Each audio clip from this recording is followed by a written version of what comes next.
নমস্কার বন্ধুরা, welcome to ইউনিকন। তো গাইস, এই ভিডিওতে আমরা কথা বলবো আইপিএল রিটেনশন রুল নিয়ে। তো আইপিএল এর রিটেনশন রুল মানে আগস্ট মাসের শেষের দিকে অ্যানাউন্স করার কথা ছিল, সেপ্টেম্বরের লাস্ট দিক চলে এলো, এখনো বিসিসিআই অ্যানাউন্স করেনি। তবে শোনা যাচ্ছে নাকি খুব তাড়াতাড়ি আজকালের মধ্যে অ্যানাউন্স করতে পারে, এটা শোনা যাচ্ছে ভাই। মানে আজকে আর কখন করবে জানি না যদিও, তবে যেটা শোনা যাচ্ছে তোমাদেরকে বললাম।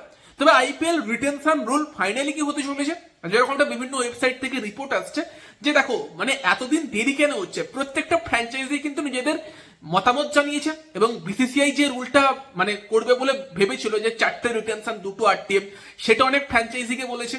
আবারও সেখানে পাঞ্জাবের মতো ফ্র্যাঞ্চাইজি বা দিল্লির মতো ফ্র্যাঞ্চাইজি তারা নাকি সমস্যার সৃষ্টি করেছে যে 6টা করে রিটেনশন অনেক বেশি হয়ে যাচ্ছে, 6টা করে প্লেয়ারকে যদি একটা টিম রিটেন করে সেটা অনেক বেশি হয়ে যাবে, এইসব অনেক কিছু হয়েছে। এবং লাস্ট অব্দি যেটা শোনা যাচ্ছে যে বিসিসিআই হয়তো তোমার আরটিএম নাও দিতে পারে, এটা শোনা যাচ্ছে এখনো পর্যন্ত। দেখো যতক্ষণ না অফিসিয়াল অ্যানাউন্সমেন্ট আসছে কিছু তো বলা সম্ভব না। তবে আরটিএম না দিয়ে কিন্তু ডাইরেক্ট 5টা করে রিটেনশনের অপশন দিতে পারে, যেখানে 3টি ইন্ডিয়ান 2টো ফরেনার বা 4টি ইন্ডিয়ান 1টা ফরেনার, যেভাবে যে টিম রিটার্ন করতে চাইবে সেই টাইপের অপশন আসতে পারে। সেটাই কিন্তু বিসিসিআই লাস্ট অব্দি দিতে চলেছে বলে শোনা যাচ্ছে।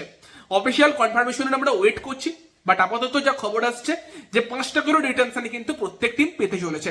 এবার যদি আমরা কলকাতা নাইট রাইডার্স এর পার্সপেক্টিভ থেকে আলোচনা করি, যদি কলকাতা নাইট রাইডার্স এর কাছে অপশন আসে যে 5টা প্লেয়ারকে রিটার্ন করা যাবে, 3টে ইন্ডিয়ান 2টো ফরেনার, কেকেআর এর জন্য 5টা রিটার্নশনের অপশন কাটা কাটা হতে পারে, সেই নিয়ে চলে একটু আলোচনা করে নেওয়া যাক। তো সেখানে দাঁড়িয়ে আমার দেখো পার্সোনালি মনে হয় 5টা রিটেনশনের অপশন দিলে যদি 2টো ফরেন প্লেয়ারের অপশন থাকে, তো প্রথমত অবশ্যই সুনীল নারায়ণ। নারায়ণ তো সিওর শর্ট রিটেনশন, নারায়ণকে রিটেন করতেই হবে।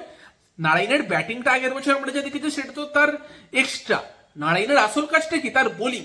এবং এখন যেরকম আইপিএল এ খেলা হয় ইম্প্যাক্ট রুল রেখে 250 রান হয়ে যাচ্ছে, 300 রান হয়ে যাচ্ছে, সেরকম খেলার মধ্যেও যদি কোনো বোলার থাকে যে 4 ওভারে 25 দেয় 30 দেয়, তাকে তো ছাড়ার কোনো প্রশ্নই ওঠে না।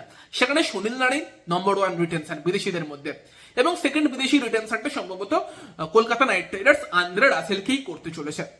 রাসেল এই মুহূর্তে ভালো ফর্মে আছে, তবে 2 বছর বাদে গিয়ে কি থাকবে সেটা একটা প্রশ্নের জায়গা। নারায়ণের তো অতটা ফিটনেস লাগে না, সে 4 বছর 5 বছর এখনো টেনে দিতে পারবে, বাট রাসেল কি সেটা পারবে, সেখানে একটা প্রশ্ন উঠতে পারে।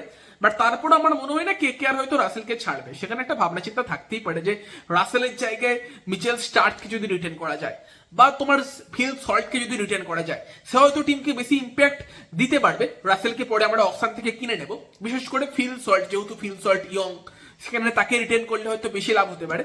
বাট যেটা আমরা আগে আলোচনা করেছিলাম যে অস্ট্রেলিয়া বা ইংল্যান্ডের মতো প্লেয়ারদের কিন্তু কোনো দায়িত্ব নেওয়া যায় না। এবছর খেলতে আসছে, পরের বছর নাও আসতে পারে, বলবে হ্যাঁ আমি আসবো, বাট পরের বছর হয়তো এলো না। সেই হিসেবে হয়তো কেকেআর রাসেলের সঙ্গেই যাবে লাস্ট অব্দি, ফিল সল্ট বা স্টার্ককে অকশন থেকে কেনার চেষ্টা করবে। সেখানে আই থিঙ্ক 2টো ফরেনারের অপশন গেলে কেকেআর আবারও সুনীল নারায়ণ, সে তো অবশ্যই রিটেন হবে, তার পাশাপাশি আন্দ্রে রাসেল তাকে রিটেন করবে। বাকি ইন্ডিয়ান রিটেনশনের কথা বললে সেখানে কলকাতা নাইট রাইডার্সকে মাথা চুলকোতে হবে। তার কারণ হচ্ছে কলকাতা নাইট রাইডার্স এর কাছে ভারতীয় প্লেয়ার অনেক আছে যাদেরকে কেকেআর রিটেন করতে পারে। তো সেখানে একটু সমস্যা তো হবেই, অনেক প্লেয়ারকে হয়তো আমরা হারাতেও দেখতে পেতে পারি। ভেঙ্কটেশ আয়ার আর নীতিশ রানা দুজনকে একসাথে পরের বছরের কেকেআর দলে দেখতে পাবো কিনা গ্যারান্টি দেওয়া যাচ্ছে না, একজনকে কেকেআর হয়তো হারাতেও পারে।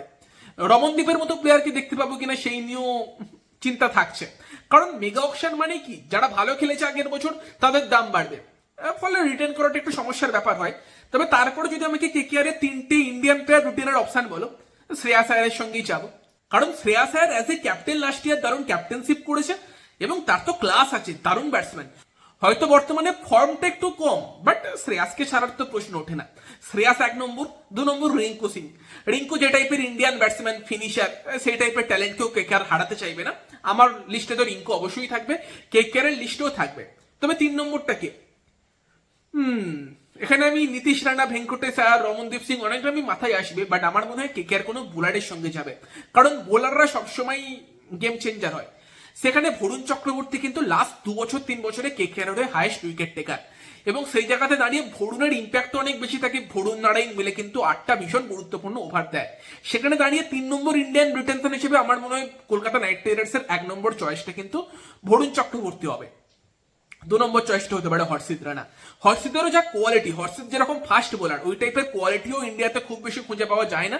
ফাস্ট বোলার অলরাউন্ডার, মানে যে ফাস্ট বোলার ব্যাটও করতে পারে, সেই হিসেবে কিন্তু হর্ষিত রানাও ভীষণ ইম্পর্টেন্ট একটা প্লেয়ার হতে পারে। যদি এরকম অপশন দেয় যে 4 জন ইন্ডিয়ান 1 জন ফরেনার, সেখানে তো এটাও কেকেআর করতে পারে বলে আমার মনে হয়, রাসেলকে না রিটেন করে হর্ষিতকে রিটেন করুক, মানে হর্ষিত, বরুণ, রিঙ্কু, শ্রেয়াস, সুনীল নারায়ণ। কারণ এই প্লেয়ারগুলো প্রায় এখনো 7-8 বছর টিমকে সার্ভ করতে পারে। নারায়ণের কথা বাদ দিয়ে বাকি 4 ইন্ডিয়ান প্লেয়ারের কথা বললাম। দেখা যাক সেখানে কেকেআর লাস্টের দিকে সিদ্ধান্ত নেয় 5টা রিটেনশনের অপশন এলে। তবে 5টা রিটেনশনের সঙ্গে যদি একটাও আরটিএম অপশন দেয়, আমি তো বলবো বরুণ এবং হর্ষিত দুজনকেই কেকেআর রিটেন করে নিক। সেখানে 6টা অপশন তো ক্লিয়ার হয়েই গেল। নারায়ণ, রাসেল, তোমার তার সঙ্গে হচ্ছে শ্রেয়াস আয়ার, রিঙ্কু সিং, বরুণ চক্রবর্তী, হর্ষিত রানা আরটিএম। এটাই দেখা যাক সেখানে। বিসিসিআই খুব তাড়াতাড়ি অ্যানাউন্স করতে চলেছে। তোমাদের মতামত জানিও, তোমাদের কাছে যদি 5টা রিটেনশনের অপশন দেওয়া হয়, কলকাতা নাইট রাইডার্স এর জন্য কারা অপশন হতে পারে, এবং তোমাদের পছন্দের টিম যদি কেকেআর ছাড়া অন্য কিছু হয়, সেই টিমের জন্য 5টা বেস্ট অপশন কারা হতে পারে, কমেন্টে জানিও।